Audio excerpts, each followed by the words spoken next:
Hi, my name's Caitlin, and I did my presentation on Christine Ladd Franklin. So Christine was a highly motivated and multifaceted individual. She was known in the field of psychology mainly for her theories on the development of color vision in humans, but she was also a brilliant mathematician, logician, and women's rights activist. She worked hard to overcome the many challenges she faced in her lifetime, including the rampant sexism that worked to keep women such as herself out of academia.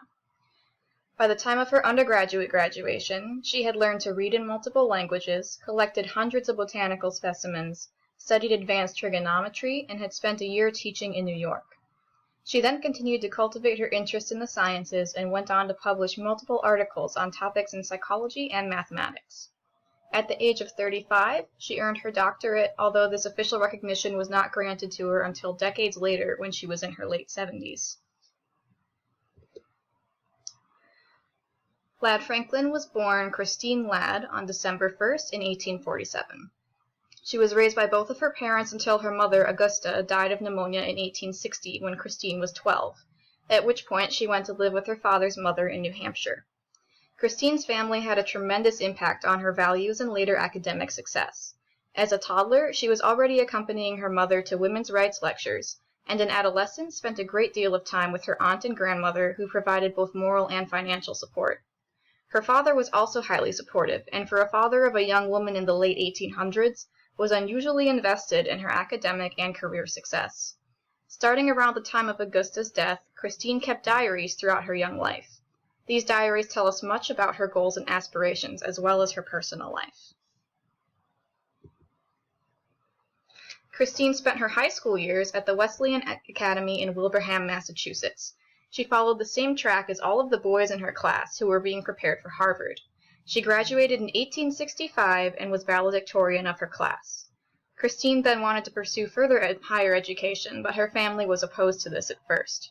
Christine responded by telling her grandmother that she needed to earn higher degrees and be able to take care of herself, because the overabundance of women in New England and her commonplace looks rendered her unlikely to marry. Christine's mother agreed with this, and she and Christine's aunt proceeded to support Christine's academic aspirations. Christine began school as a second year at Vassar College in New York. She studied there for a year, then took a year off due to financial struggles. She spent this time teaching, learning to play the piano, and collecting botanical specimens, as well as independently continuing her studies. With her aunt's help, Christine then returned to Vassar and graduated with her bachelor's degree in 1869. Her experiences at Vassar had a huge impact on Christine. She found role models in her professors, especially an astronomy professor named Maria Mitchell, who encouraged Christine to pursue her interest in science and mathematics. Christine's love for the sciences soon motivated her to pursue even higher levels of education. From 1869 to 1876, she continued studying independently by attending courses at Washington College, Jefferson College, and Harvard. She also spent this time teaching science and mathematics in girls' high schools. In 1876, Christine made the decision to apply for graduate school. She submitted her application to Johns Hopkins University under the name C. Ladd and included her many credentials. She was officially accepted until the university learned that C stood for Christine. Luckily, a world-renowned mathematician named James Sylvester worked at the university and became an advocate for Christine. She was admitted as a full-time student and proceeded to study mathematics and symbolic logic, and was the first American woman to receive formal graduate instruction in both. However, although by 1882 she had completed her studies and the requirements for her PhD, Christine was denied the degree because she was a woman. Her PhD would not be officially recognized until 1926 when she was 78 years old.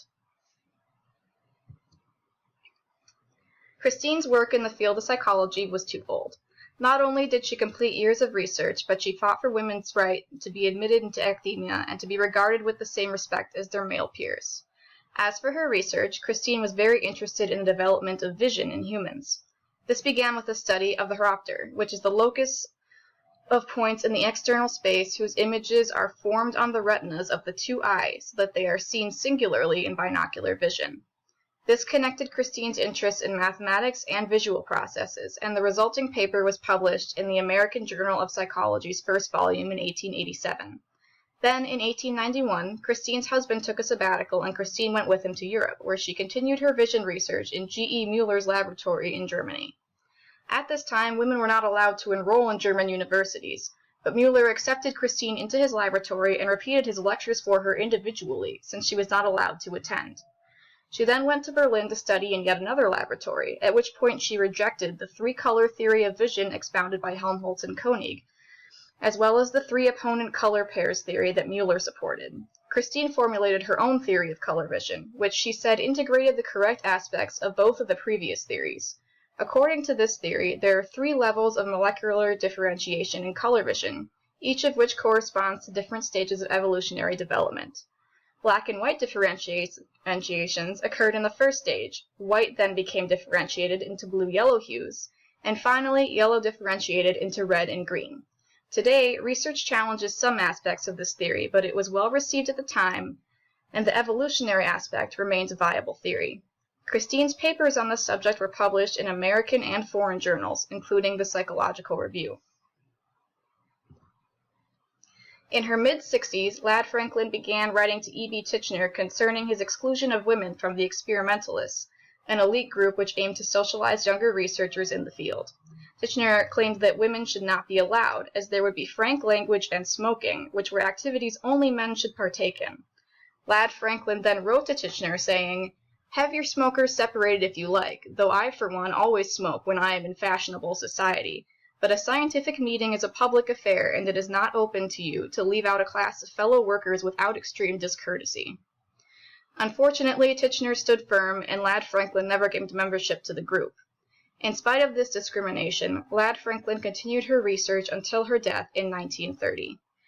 In 1929, while in her 80s, she published Color and Color Theories, which featured articles and papers she had published throughout the past 4 decades. She also contributed an appendix to the English translation of Helmholtz's Handbook of Physiological Optics in 1924, and spent her remaining years presenting papers at meetings of the American Psychological Association, the American Philosophical Association, and several international congresses. All right, thanks for listening.